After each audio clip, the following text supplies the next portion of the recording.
বন্ধুরা, আগামীকাল ঈদ মোবারক হোক। আজকে আমি তোমাদেরকে গুলো দেখাবো, চলো দেখা যাক।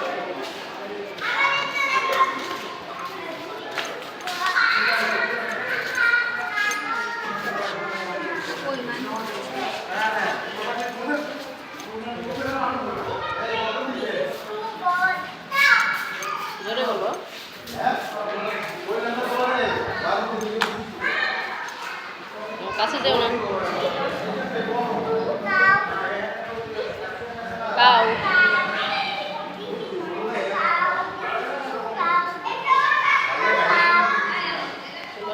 সবাই অনেক এনজয় করে, সবাই অনেক এনজয় করে যখন ঈদ মোবারক আসবে।